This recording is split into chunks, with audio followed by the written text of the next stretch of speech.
ડભોઈથી narrow gauge રેલવેની એક સમયમાં 18 ટ્રેનોની આવજા રહી હતી. છોટાઉદેપુર, તણખલા, ચાંદોદ, પ્રતાપનગર, ટીમ્બા, કરજણ આ 5 લાઇનોનું બ્રોડગેજમાં રૂપાંતર થતાં છોટાઉદેપુર, ચાદોદ, પ્રતાપનગર બ્રોડગેજ પર ઇલેક્ટ્રિક ટ્રેનો દોડે છે. ટીમ્બા બ્રોડગેજ રૂપાંતર કામગીરી પ્રગતિમાં છે.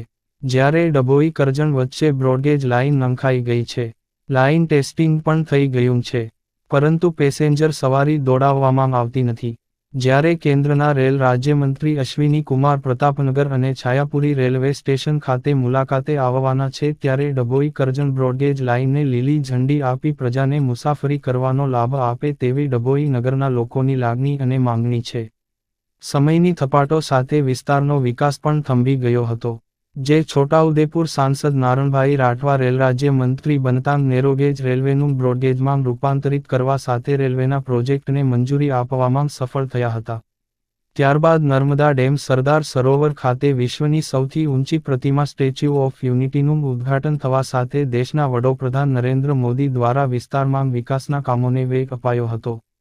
જેમાં વડોદરા ડભોઈથી કેવડિયા સુધીના 4 લેન રસ્તા સહિત રેલવે વ્યવહારને પણ જોડી દેતાં ડભોઈ રેલવે સ્ટેશનનો વિકાસ શક્ય બન્યો છે. ત્યારે હવે Vadodara express train, Varanasi Mahamana express train, Mumbai central Vadodara express train સહિત પ્રતાપનગરથી વાયા ડભોઈની 2 મેમુ ટ્રેનો સહિત 7 જેટલી ટ્રેનો વડોદરાથી વાયા ડભોઈ થઈ સ્ટેચ્યુ ઓફ યુનિટી જતાં પંથકના લોકોમાં ખુશી વ્યાપી છે. આમ ડભોઈ રેલવે જંકશનના આધુનિકરણ સાથે વિકાસની અનેક દિશાઓ ખુલતાં રોજગારીની તકો ઊભી થવા સાથે નોકરીઓ માટેના માર્ગ પણ મોકળા થયા છે.